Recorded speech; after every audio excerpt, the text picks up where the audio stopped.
God makes it very clear in his 10 commandments, thou shalt not kill. But yet he gives clear direction often to kill. So what is this? Because I believe it's very important that as Christians we fully understand what it is God meant when he said this, and why does God command killing when he says thou shalt not kill. Now, before we get into it, I do want to take a moment and thank our sponsor, Victory Chrysler, Dodge, Jeep, Ram in Kansas City, Kansas, for supporting our channel, but also for being the hands and feet of Jesus Christ by having food pantries all over this country, building orphanages all over the world, having battered women's shelters all over this country. So I'm going to put their link below. Check out their Giving Hope Fund. Through that link, you can see where their ministries are. And if they have a ministry that's near you, I recommend you buy a car from them online. They can ship it to you. Because if you give it to the guy down the road, he's just going to put it in his pocket. So that link is below. So what exactly is going on here? Because it is very confusing.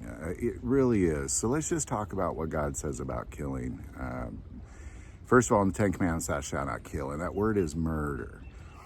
And later to the Israelites, he gives a commandment that if somebody breaks into your house and it is nighttime and you kill them, you have no blood on your hand. And what he's saying is if somebody's in your house at night, you fear for your life. But they say if he breaks in during the day, you can't kill him. And what they mean by that is that if you still fear for your life, you can kill him. It's more about, well, if you can get away or if he's fleeing, don't kill him. You know, like if you're not afraid for your life, don't kill him just because he's robbing you, I guess is what God is saying. Murder is not justified by robbery. Unless you fear for your life is what he means there. And so self-defense killing is very, very, very justified in the eyes of the Lord. So when he says thou shalt not kill, he's saying thou shalt not murder. But what about him commanding people to kill? You know, because I'm going through the book of Joshua right now on this channel, and he commands them to kill like everybody, women, children, everybody, even their livestock. What is that? Well, that's a very, very different part of the spiritual war. Because what's taking place with the Israelites, or what took place with the Israelites, is very different than what ever takes place with us. Because of Abraham and a covenant God made with Abraham, because the way Abraham behaved, God chose him, that his people group would be the lineage of Jesus Christ. Not that they would be necessarily special or more powerful, other than they had God behind them the whole way, which of course did make them more powerful, but they didn't have any more power. God is the one that gave them power. So here they are, the chosen people. They had a lot of things going on because the lineage, you know, God is coming through them. God is, like, just think about that for a moment. God came through the Israelites. The Lord Jesus Christ was born in Israel of the Israelites. So God's omnipotent plan and foresight of seeing the beginning, middle, and end at the same time made a plan and made a way to redeem all of mankind through his only begotten Son, Jesus Christ, who would be through the lineage of Abraham. So he had to kind of purify those people, so to say. They had rules that other people didn't have. He kind of whooped them into shape, so to say. While the rest of the world just got away with whatever they wanted to do, he took them to the tool shed, so to say, daily for their eternity. Like daily, he whooped them into shape, because he wanted them to not worship any other gods. He wanted their bloodline to be pure. What's the problem with mixing with other cultures in that particular bloodline? Well, it's not that he's necessarily concerned about the blood itself or the DNA, because he's not, because he obviously let the harlot, in Jericho, she was actually in the lineage of Jesus Christ, but she clearly wasn't an Israelite. So what is that? Well, it's really when you let other cultures in and you keep them alive and you dwell among them, they then bring in their gods. And they bring in the things that God hates. The worship of other gods, the worship of false idols. This God does not like. He is not cool with it.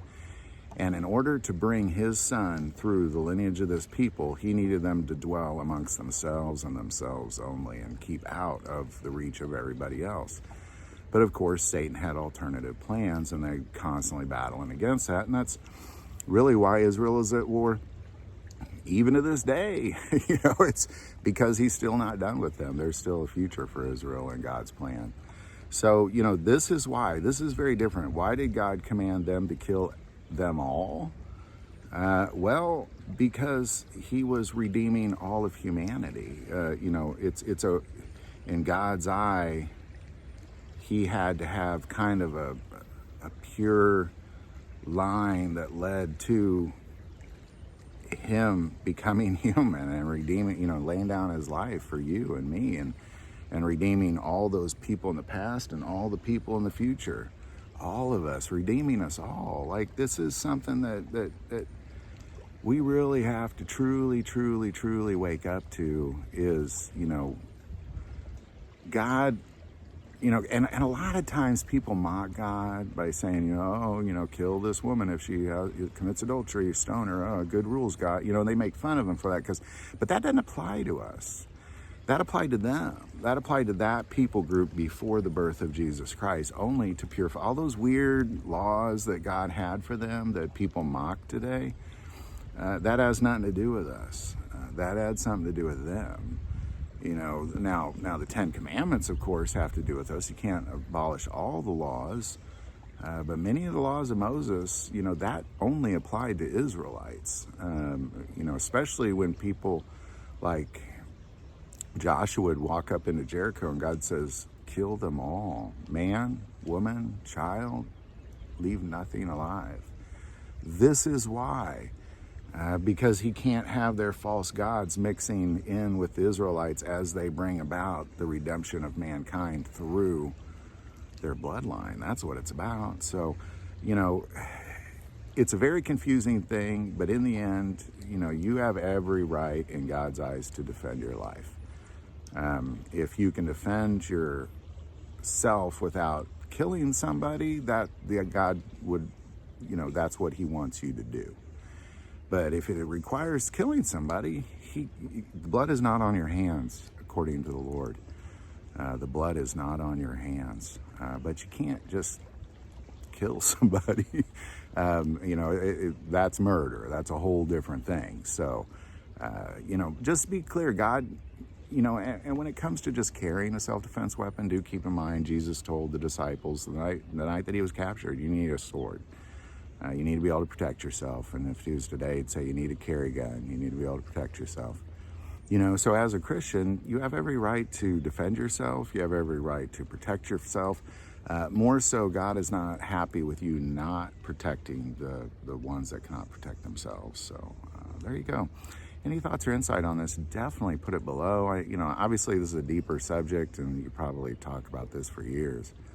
What I truly believe when God commands killing, this is what he's getting at.